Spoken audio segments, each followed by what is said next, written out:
దేవునామానికి మహిమ కలుగును గాక. ప్రభునందు ప్రియమైన దేవుని జనాంగమా, మన ప్రభువును రక్షకుడైన యేసుక్రీస్తునామమున మీ అందరూ కూడా శుభాలు ఆశీర్వాదాలు ప్రకటిస్తూ మీ అందరూ వందనాలు తెలియపరుస్తున్నాను. ఈ రక్షణ వాక్యం అనే ఈ కార్యక్రమం ద్వారా మరొకసారి ముందుకు రావడానికి ప్రభు సహాయం చేశారు. అది బట్టి మీకు స్తోత్రాలు. ఈ వీక్షిస్తున్న మీ అందరూ కూడా మరొకసారి వందనాలు తెలిపి మీ స్నేహితులకి, మీ సమీపస్తులకి, మీ బంధువులందరూ కూడా ఈ రక్షణ వాక్యం అనే కార్యక్రమాన్ని మీరు పరిచయం చేసి అనేక మందికి ఆశీర్వాదకరంగా, దీవెనకరంగా కార్యక్రమం మీరందరూ కూడా ప్రార్థన చేయమని ఆశపడుతున్నారు. దీని యొక్క వాక్య భాగాన్ని చదువుకుందాం. మార్కు సువార్త 8వ అధ్యాయము 14 నుంచి 20 వచ్చి ఇలా వ్రాయబడింది. మార్కు సువార్త 8వ అధ్యాయం 14 నుంచి 21 వచ్చి ఇలా వ్రాయబడింది. వారు తినుటకు రొట్టెలు తెచ్చుటకు మరిచిది. ధోనిలో వారి యొద్ద ఒక రొట్టె తప్ప మరేమీ లేకపోయింది. ఆయన చూచుకురడి పరిసయ్యుల పులిసిన పిండిని గూర్చి, హేరోదు పులిసిన పిండిని గూర్చి జాగ్రత్త పడుడని వారిని హెచ్చరింపగా, వారు తమ యొద్ద రొట్టెలు లేవేయని తమలో తాము ఆలోచించుకున్నది. యేసు అది ఎరిగి, మన యొద్ద రొట్టెలు లేవని మీరు ఎందుకు ఆలోచించుకొనుచున్నారు? మీరు ఇంకనూ గ్రహింపలేదా? వివేచింపలేదా? మీరు కఠిన హృదయం గలవారై ఉన్నారా? మీరు కన్నులుండి చూడరా? చెవులుండి వినరా? జ్ఞాపకం చేసుకునరా? నేను ఆ 5,000 మందికి 5 రొట్టెలు విరిచి పంచిపెట్టినప్పుడు మీరు మొక్కలు ఎన్ని గంపలండి ఎత్తుతారని వారిని అడిగాను. వారు 12 అని ఆయనతో చెప్పిరి. ఆ 4,000 మందికి 7 రొట్టెలు నేను విరిచి పంచిపెట్టినప్పుడు మొక్కలు ఎన్ని గంపలు నిండా ఎత్తురని ఆయన అడుగగా వారు 7 అనేది. అందుకైనా మీరు ఇంకానూ గ్రహింపకున్నారా అని అనెను. దేవునికి స్తోత్రం. ప్రార్థన. మహోన్నతుడ, మహాపరిశుద్ధుడ, దయగల దేవ, ఈ దినాన్ని మమ్మల్ని దీవించారు, ఆశీర్వదించారు. ఇప్పటి వరకు నీ రెక్కల చాటు మమ్మల్ని భద్రపరిచారు. ప్రభా, ఈ రక్షణ వాక్యం అనే కార్యక్రమం ద్వారా నీ వాక్యాన్ని ధ్యానిస్తున్నాం. ప్రభా, నాడు శిష్యుని మీరు అన్నారు, మీరు ఇంకనూ గ్రహింపకున్నారా? ఈరోజు దేవుని బిడ్డలుగా, నీ ప్రజగా మేము ఉండి కూడా ఇంకా మేము ఆలోచనలో ఉన్నాం. అద్భుతాలు చేసే దేవుడు, ఆశ్చర్య కార్యాలు చేసే దేవుడు అని ప్రభా మేము గ్రహించిన పరిస్థితుల్లో ఉన్నాం. దయతో మమ్మల్ని క్షమించమని, ఈ వాక్యం ద్వారా మాతో మీరు మాట్లాడి మీరు మహిమ పొందమని యేసు నామములో అడుగుచున్నాము తండ్రి. ఆమేన్. అందరికీ వందనాలండి. దేవుడు సహాయం చేసిన దాన్ని బట్టి ప్రభు స్తుతిస్తూ ఉన్నాను. ఇక్కడ ప్రభువైన క్రీస్తు తన శిష్యుల్ని గద్దిస్తూ ఉన్నాడు. ఎందుకు గద్దిస్తూ ఉన్నాడంటే, ఎన్నిసార్లు వారి యందు ఆయన అద్భుతాలు చేసినా కానీ వారు గ్రహించలేకుండా ఉన్నారు. వారు ఆ సమయం రొట్టెల గురించి ఆలోచిస్తూ ఉన్నారు. అక్కడ ప్రభు అడుగుతున్నారు, ఆ 2 పర్యాయాలు చేసిన అద్భుతాలు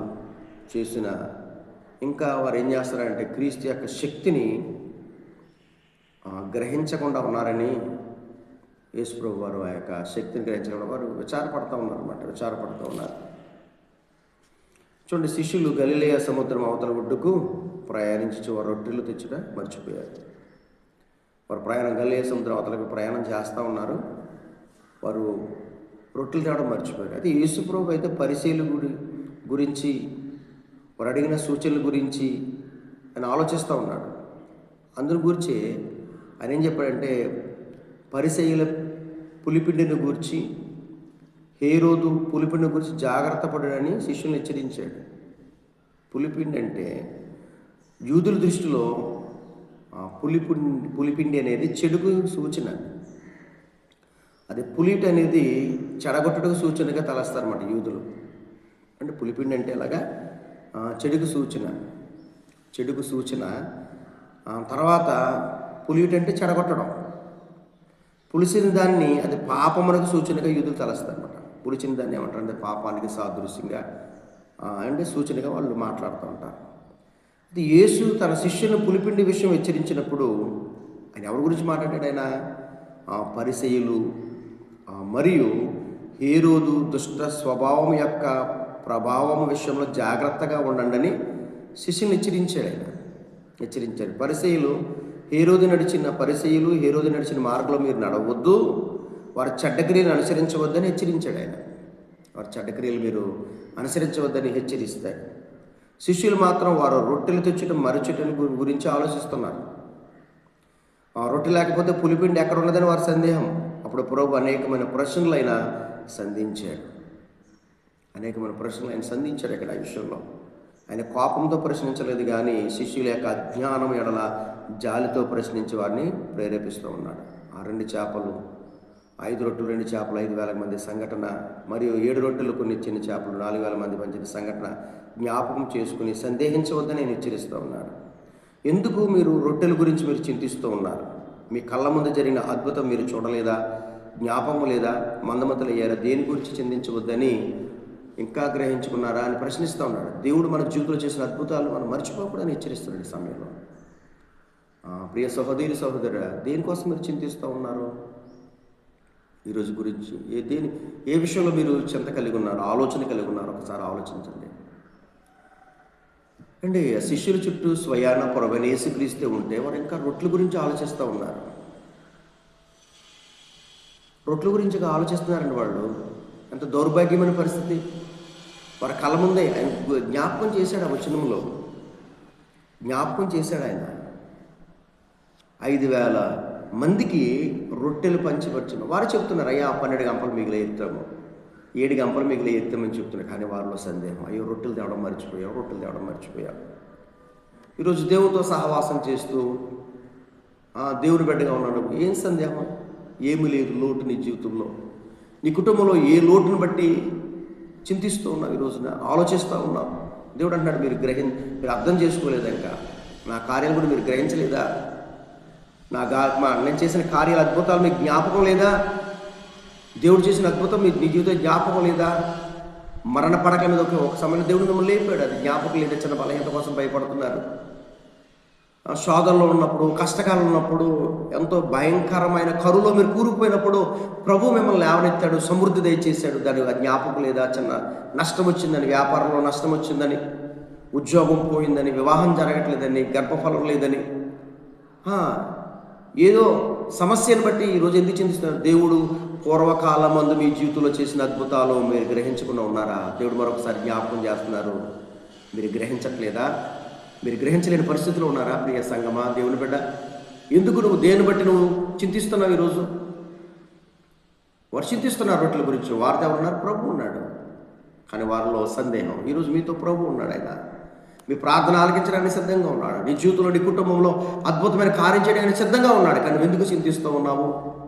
చింతించొద్దు. జ్ఞాపకం లేదా? దేవుడు హెచ్చరిస్తున్నాడు, జ్ఞాపకం లేదా? నీకు జ్ఞాపకము లేదా? అందుకని మీరు ఇంకనూ గ్రహింపకున్నారా? ఎంత ప్రశ్న, ఎంత విచారం అండి. అయినా మీరు ఇంకా గ్రహించట్లేదా?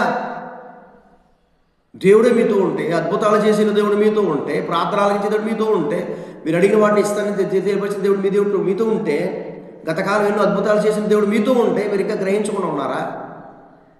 అయితే జ్ఞాపకం చేసుకోండి, దేవుడు మీ జీవితంలో గతకాలం కంటే అద్భుతాలు ఈ నూతన ఏడాది చేయబోతున్నాడు. మీరు సందేహించకండి. ప్రభు వైపు మీరు చేతులు ఎత్తండి, ఆయనకి లోబడండి.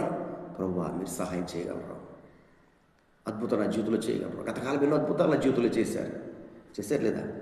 గతకాలం ఎన్నో అద్భుతాలు మీ జీవితంలో దేవుడు చేశారు. ప్రభు ఈ అద్భుతం కూడా మీ జీవితంలో ఆయన నిశ్చయంగా జరిగిస్తాడు.